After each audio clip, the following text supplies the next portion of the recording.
بسم اللہ الرحمن الرحیم۔ ادارہ ندائے قرآن، خواتین کا درس قرآن، وقت دوپہر 3:15 بجے سے 4:15 بجے تک، تعطیل جمعہ، ہفتہ اور اتوار۔ مردوں کا درس قرآن، وقت رات 10:30 بجے سے 11:30 بجے تک، تعطیل ہفتہ اور اتوار۔ مدرس مفتی ارشاد الرحمن، بمقام ادارہ ندائے قرآن، نزد محمدی مسجد، لیاقت آباد نمبر 3، کراچی۔ رابطہ نمبر 0322355069۔ اعوذ باللہ من الشیطان الرجیم، بسم اللہ الرحمن الرحیم۔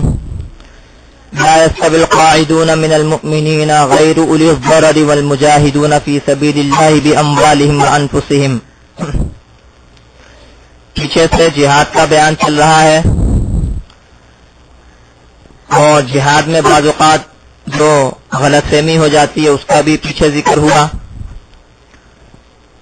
یہاں سے بتا رہے ہیں کہ ایمان والوں میں جو جہاد کرنے والے ہیں اور جو جہاد نہیں کرنے والے ہیں وہ برابر نہیں ہوتے، بلکہ جو جہاد کرنے والے ہیں وہ افضل ہیں اور وہ فضیلت رکھتے ہیں عام ایمان والوں پر۔ یہاں پر یہ بات واضح طور پر سمجھ لیں، میں کئی مرتبہ بتا چکا ہوں کہ جہاد کی کئی قسمیں ہوتی ہیں۔ ایک تو جہاد دفاعی ہوتا ہے اور ایک اقدامی ہوتا ہے۔ یہ جو آیت ہے یوں سمجھ لیں کہ یہ اقدامی سے متعلق ہے، اس لیے کہ جو دفاعی جہاد ہوتا ہے وہ تو ہر ایک پر فرض ہوتا ہے، ہر ایک پر ضروری ہوتا ہے۔ اس سے تو گویا منہ موڑنا یا اس سے بیٹھ جانا، اس میں شرکت نہ کرنا، وہ گناہ کے زمرے میں آتا ہے۔ یہ اقدامی جہاد میں ہوتا ہے کہ اقدامی جہاد جو ہوتا ہے وہ فرض کفایہ ہوتا ہے، جو دفاعی جہاد ہوتا ہے وہ فرض عین ہوتا ہے، سب پر فرض ہوتا ہے، ہر ایک کو نکلنا ہوتا ہے، ہر ایک کو شرکت کرنی ہوتی ہے، چاہے مرد ہوں چاہے عورتیں ہوں، جس طرح بھی بہتر منصوبہ بندی ہو سکے، لیکن دفاع کرنا ہوتا ہے۔ اور دفاعی جہاد کا مطلب ہوتا یہ ہے کہ دشمن نے حملہ کر دیا ہے اور دشمن بالکل قریب آ گیا ہے، سر پر آ گیا ہے، تو وہ دفاعی جہاد ہوتا ہے۔ اور اقدامی جہاد وہ ہوتا ہے کہ دشمن سر پہ نہیں کھڑا، دشمن نے حملہ نہیں کیا، اور اسلامی نظام کو قائم کرنے کے لیے، اللہ کے دین کو سر بلند کرنے کے لیے، اللہ کے دین کو نافذ کرنے کے لیے، اسلامی نظام کو نافذ کرنے کے لیے جو جہاد کیا جائے وہ ہوتا ہے جہاد اقدامی، یعنی از خود حملہ کرنا، از خود جو ہے نا وہ گویا کہ قبضہ کرنا، اور اس میں بھی بہرحال کئی صورتیں ہوتی ہیں، آپشن دیے جاتے ہیں، میں اس کو کافی تفصیل کے ساتھ بیان کر چکا ہوں۔ جو جہاد اقدامی ہے اس میں چونکہ یہ گنجائش ہوتی ہے، وہ فرض کفایہ ہوتا ہے، ذمہ داری تو سب کی ہوتی ہے، لیکن جو اتنے افراد اس میں چاہیے ہوتے ہیں کہ وہ کام بخوبی انجام پا سکے، وہ جہاد بخوبی انجام پا سکے۔ جو بھی فرض کفایہ ہوتا ہے اس کا مطلب یہی ہوتا ہے کہ ذمہ داری سب کے اوپر ہے، سب کے اوپر ذمہ داری ہے، سب نے مل کر اتنے اور ایسے افراد مہیا کرنے ہیں اور اتنے اسباب و وسائل مہیا کرنا ہے کہ وہ کام بخوبی انجام پا سکے۔ تو اسی طرح جو جہاد فرض کفایہ ہے اس میں بھی ذمہ داری سب کی ہوتی ہے کہ سب اپنے میں سے ایسے افراد اور اتنے اسباب و وسائل مہیا کریں کہ یہ کام بخوبی انجام پا سکے، اور اس کی تفصیلات کتابوں میں جو ہے وہ موجود ہیں۔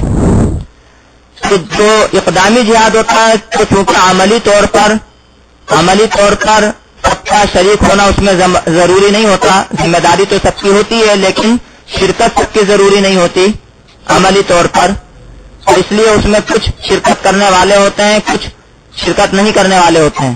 تو اللہ رب العزت نے یہاں پر یہ واضح فرمایا ہے کہ جو جہاد میں شرکت کرنے والے ہیں وہ افضل ہیں ان ایمان والوں سے کہ جو کہ جہاد میں شرکت کرنے والے نہیں ہیں. اب میں نے واضح کر دیا کہ یہ جہاد اقدامی سے متعلق ہے. دفاعی میں تو ہر ایک کو شرکت کرنی ہوتی ہے اور جو شرکت نہیں کرے گا تو وہ گناہ گار ہوتا ہے. تو فرمایا کہ لا يستوي القاعدون من المؤمنین غیر اولی الضرر والمجاہدون فی سبیل اللہ باموالہم وانفسہم. برابر نہیں ہے ایمان والوں میں سے بیٹھنے والے سوائے تکلیف والوں کے. تو برابر نہیں ہے ایمان والوں میں جو بیٹھنے والے ہیں وہ اور جو جہاد کرنے والے ہیں اللہ کے راستے میں اپنے مالوں کے ساتھ اور اپنی جانوں کے ساتھ. تو برابر نہیں ہے. تو کیا فرق ہے؟ جو فرق اللہ رب العزت بیان فرما رہے ہیں فضل اللہ المجاہدین باموالہم وانفسہم علی القاعدین درجہ. اللہ نے برتری رکھی, اللہ نے برتری دی, اللہ نے بڑائی دی جو جہاد کرنے والے ہیں اپنے مالوں کے ساتھ اور اپنی جانوں کے ساتھ, ان کو اللہ نے بڑائی دی. بیٹھنے والوں پر ایک درجہ بڑائی دی. بزرگی کا مطلب بھی بڑائی دینا ہوتا ہے, بزرگ کا مطلب ہوتا ہے بڑا. یہاں اللہ رب العزت نے فرمایا کہ ایمان والوں میں سے جو بیٹھنے والے ہیں یعنی جو جہاد میں شرکت نہیں کی جنہوں نے. یہاں یہ اللہ رب العزت نے جو مومنین کا لفظ استعمال فرمایا یہ بتا رہا ہے کہ جو جہاد میں شرکت نہیں کرنے والے ہیں وہ بھی ایمان والے ہی ہیں. ایسا نہیں ہے کہ جہاد میں شرکت نہ کر کے وہ ایمان سے نکل گئے, ایمان ان کا برقرار ہے. اور میں نے واضح کر دیا ہے کہ یہ اقدامی سے متعلق ہے جس میں سب پر جہاد فرض نہیں ہوتا ہے. تو فرمایا اور یہاں پر قاعدون کا لفظ اللہ نے استعمال کیا جہاد میں شرکت نہ کرنے والوں کے لیے. گویا ایک طرح سے ان کو غیرت دلائی جا رہی ہے, بیٹھے رہنے والوں کو بھی, کہ گویا جو تم شرکت نہیں کرنے والے ہو تو ایسا ہے جیسے بیٹھے رہنے والے. تو یہ گویا کہ لفظ ہے, یہ لفظ غیرت دلانے کے لیے ہے, برا بھی نہیں ہے, مذمت بھی نہیں کرتا, لیکن یہ ہے کہ ان کو غیرت دلانے کے لیے ہے کہ تم جو شرکت نہیں کرنے والے ہو وہ ایسے جیسے بیٹھنے والے. تو فرمایا کہ برابر نہیں ہے وہ جو بیٹھنے والے ہیں ایمان والوں میں سے. البتہ ان لوگوں کو اللہ نے نکال دیا جو تکلیف والے ہیں. یہاں تکلیف والوں کی بات نہیں ہو رہی. اولی الضرر, اولو مطلب والا اور ضرر تکلیف, کوئی مرض, کوئی بیماری, کوئی حقیقی عذر, کوئی بہت زیادہ کمزور ہو, کوئی بہت زیادہ بیمار ہو, کسی کے ہاتھ پاؤں ٹوٹے ہوئے ہوں مثال کے طور پر. تو یہ جس کو تکلیف ہو اس کا حکم یہاں بیان نہیں ہو رہا, کیونکہ اس کی تو خیر مجبوری ہے, وہ تو جہاد میں شرکت کرنا چاہتا ہے لیکن کر نہیں سکتا ہے. تو ان کو نکال دیا, ان کو علیحدہ کر دیا, اس لیے کہ ان کی یہاں بات نہیں ہو رہی. اگر ان کا اس کا مطلب یہ ہوا کہ اگر ان کا جذبہ جہاد کا ہے تو امید ہے کہ اللہ تعالیٰ ان کو بھی جہاد کا اجر و ثواب اور فضیلت عطا فرما دیں, کیونکہ وہ تو اس لیے شریک نہیں ہوئے کہ ان کو عذر ہے, ورنہ تو وہ بھی شریک ہونے والے ہوتے, اس لیے ان کو علیحدہ کر دیا. تو بات ہو رہی ہے ان کو جن کو کوئی تکلیف ہو, کوئی پریشانی نہیں ہے, اس کے باوجود وہ جہاد میں شرکت نہیں کرنے والے ہیں. تو وہ لوگ برابر نہیں ہیں ان لوگوں کے جو کہ جہاد کرنے والے ہیں اللہ کے راستے میں. اور یہاں پر اللہ رب العزت نے ایک یہ فرما دیا کہ فی سبیل اللہ, جہاد جو ہے وہ اللہ کے راستے میں. میں نے کئی مرتبہ بتایا, حدیث میں آیا, حضور اکرم صلی اللہ علیہ وسلم نے ارشاد فرمایا کہ من قاتل لتکون کلمۃ اللہ ہی العلیٰ فہو فی سبیل اللہ. جو لڑا اس واسطے کہ اللہ تعالیٰ کا کلمہ یعنی اللہ تعالیٰ کا دین سر بلند ہو, پس وہ اللہ کے راستے میں ہے. یہاں یہ واضح ہو جانا چاہیے کہ ملک کے لیے جو لڑنا ہوتا ہے, ملک کے لیے زمین کے لیے، وطن کے لیے جو لڑنا ہوتا ہے، اس میں بھی اگر اصل مقصد اسلامی نظام کو بچانا ہو، مسلمانوں کو بچانا ہو، اسلام کو بچانا ہو، اسلام کو نافذ کرنا ہو تو وہ جہاد ہوگا. لیکن اگر محض ملک کو بچانا، وطن کو بچانا، زمین کو بچانا ہو تو پھر وہ جہاد نہیں ہوگا.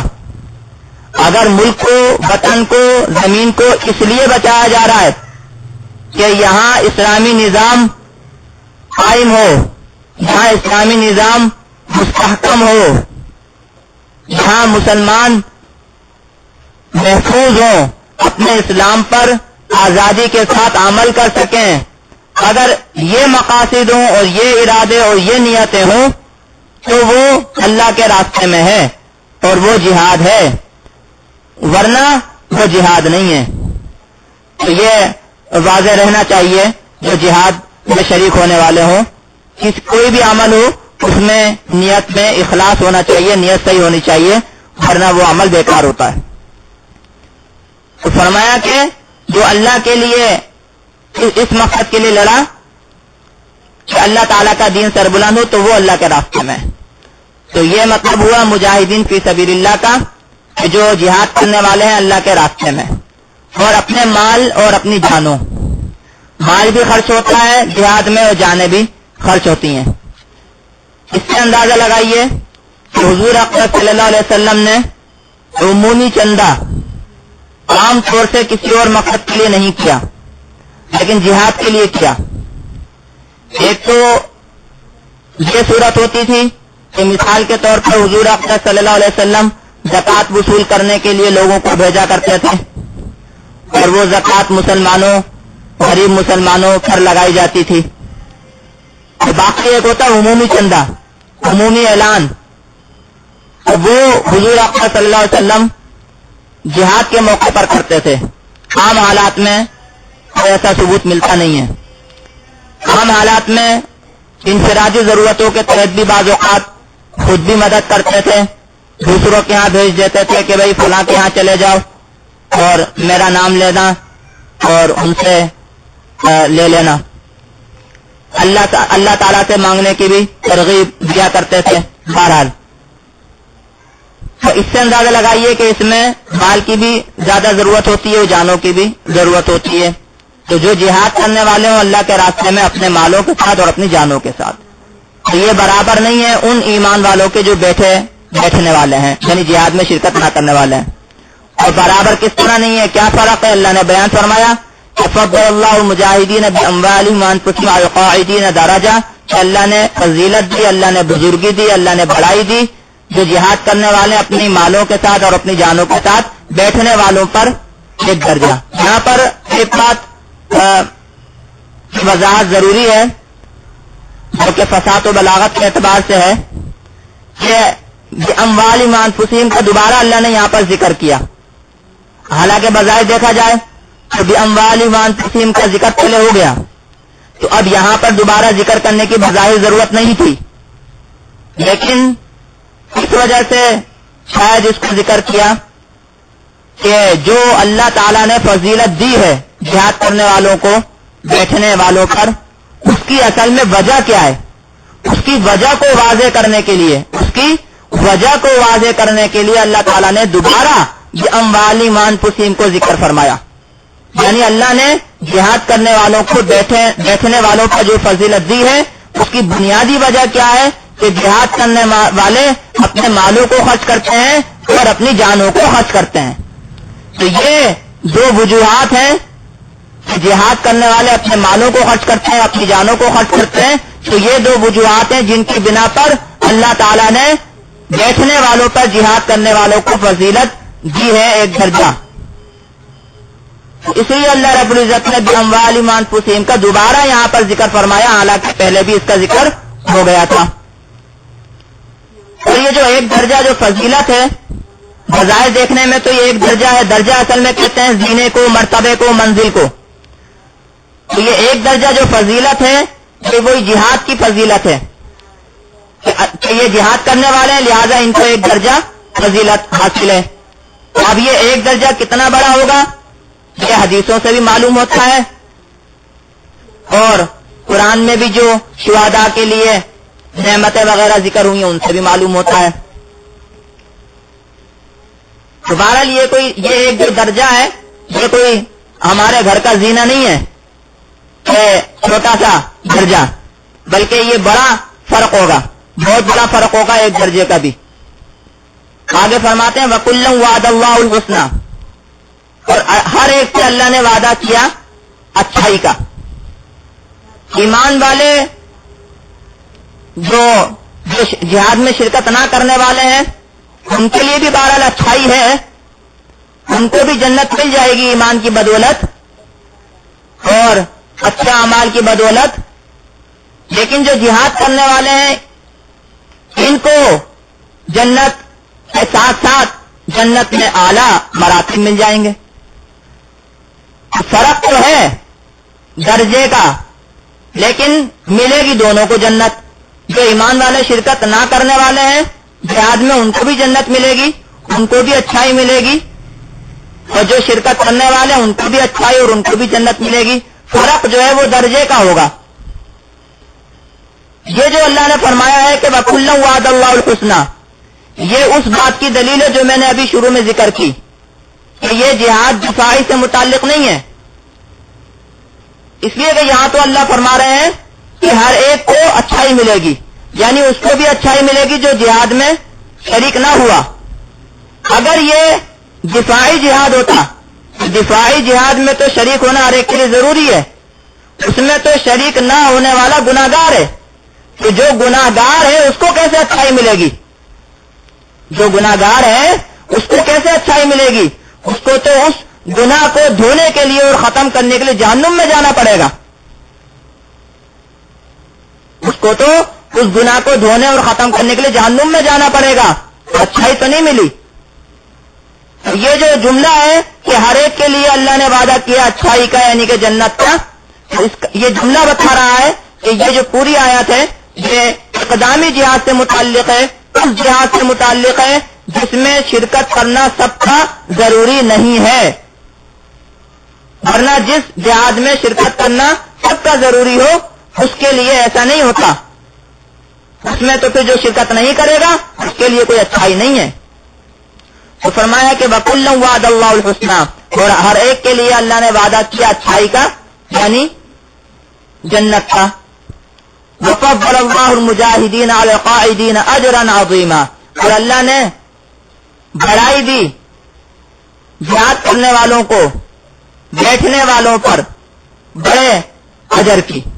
یہاں اللہ نے دوبارہ واضح فرمایا کہ جو جہاد کرنے والے ہیں ان کو یہ جو اللہ نے پیچھے فرمایا تھا کہ ایک درجہ بڑھ کر ملے گا، تو وہ ایک درجے کا جو فرق ہوگا اللہ نے یہاں واضح فرمایا کہ وہ ایک درجے کا فرق تو معمولی نہیں ہے، اس ایک درجے کے فرق کی وجہ سے اجر عظیم ملے گا مجاہدین کو، اجر عظیم. اب جس کو اجر عظیم اللہ فرمائے، جس کو بڑا اجر اللہ فرمائے تو وہ کتنا بڑا اجر ہوگا. یہ گویا اسی درجے کی تشریح ہے کہ وہ جو ایک درجے کا فرق ہے، وہ جو ایک درجہ ملے گا تو وہ اجر عظیم کے ساتھ ملے گا. تو فرمایا کہ اللہ نے فضیلت دی، اللہ نے بڑائی دی مجاہدین کو بیٹھنے والوں پر بڑے اجر کی. اور یہ جو بڑا اجر ہے اجرن عظیمہ، جو بڑا اجر ہے فرمایا درجات منہ، اللہ کی جانب سے درجے ہیں، ومغفرتن، اور گناہوں کی بخشش ہے، ورحمتن، اور مہربانی. یہ ہے اس اجر عظیم کی تفصیل، یہ ہے اس اجر عظیم کی تفصیل.